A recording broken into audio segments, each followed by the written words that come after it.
sobat, kira-kira kalian tahu nggak negara termuda di dunia? Negara termuda di dunia jatuh kepada Sudan Selatan. Setelah puluhan tahun bernegosiasi dengan negara Sudan, negara ini resmi mendeklarasikan kemerdekaannya pada 9 Juli 2011. Negara Sudan Selatan terletak di timur laut Afrika. Negara ini berbatasan dengan beberapa negara lainnya, diantaranya Sudan di sebelah utara, Ethiopia di timur, Kenya, Uganda, dan Republik Demokratik Kongo di selatan, serta Republik Afrika di tengah bagian baratnya. Bentuk pemerintahan dari negara Sudan Selatan yaitu Republik Presidensial yang dikepala pemerintahi oleh Salva Kiir Mayardit. Ibu kota negara Sudan Selatan itu sendiri adalah kota Juba. Luas wilayah negara Sudan Selatan ini yaitu 619.745 km persegi dengan jumlah penduduk 10,75 juta penduduk pada tahun 2015 dan laju jumlah penduduk 1,3% perubahan tahunan pada tahun 2021 dengan pendapatan per kapita 1040 keseimbangan daya beli dolar pada tahun 2015 dan pendapatan domestik bruto 12 miliar US dollar pada tahun 2015. Bahasa resmi yang digunakan di negara Sudan Selatan ini adalah bahasa Inggris. Berbeda dengan Sudan yang mayoritas penduduknya beragama Islam, di Sudan Selatan kaum muslim hanyalah minoritas. Mayoritas penduduk adalah penganut animisme atau agama warisan nenek moyang mereka seperti Dinka. Selanjutnya adalah mata uang negara Sudan Selatan. Mata uang negara Sudan Selatan adalah Pound Sudan Selatan. Lalu, apa sih lagu kebangsaan negara Sudan Selatan? Lagu kebangsaan negara Sudan Selatan yaitu South Sudan Oye.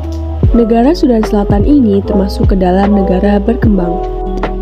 Meskipun Sudan Selatan termasuk ke dalam negara yang tingkat kemiskinannya tinggi, negara ini memiliki banyak sumber daya alam, salah satunya adalah Sungai Nil, minyak bumi, marmer atau dolomit, aluminium, biji besi, dan emas berdiri sebagai sumber daya alam utama bangsa.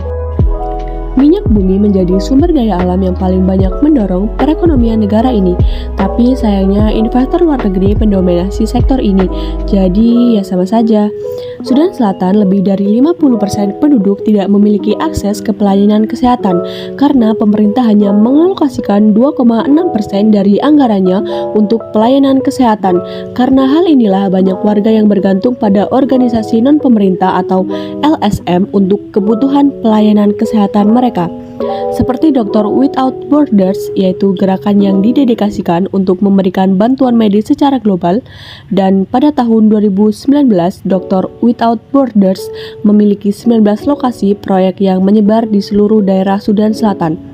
Bantuan medis organisasi ini sangat luas sehingga masyarakat di sana sangat tertolong dengan adanya organisasi ini. Dibanding negara-negara lain, tingkat literasi di Sudan Selatan terbilang cukup rendah. Data UNESCO pada tahun 2018 menunjukkan bahwa negara ini memiliki tingkat melek huruf orang dewasa sebesar 34,52%. Selain itu, Sudan Selatan juga kaya akan keanekaragaman hayati dan landscape Boma Bandingilo, salah satu kawasan keanekaragaman hayati di negara ini sangat menonjol di Afrika. Mengutip laman Wildlife Conservation Society Newsroom, kawasan Sudan Selatan memiliki luas 95.000 km per kubik dan menjadi rumah bagi migrasi mamalia darat terbesar kedua di dunia, termasuk lebih dari 1,3 juta kop bertelinga putih, kijang tiang mungala, gajah, jerapah Nubia, singa, serta anjing liar Afrika. Itulah sedikit penjelasan mengenai profil negara Sudan Selatan. Terima kasih.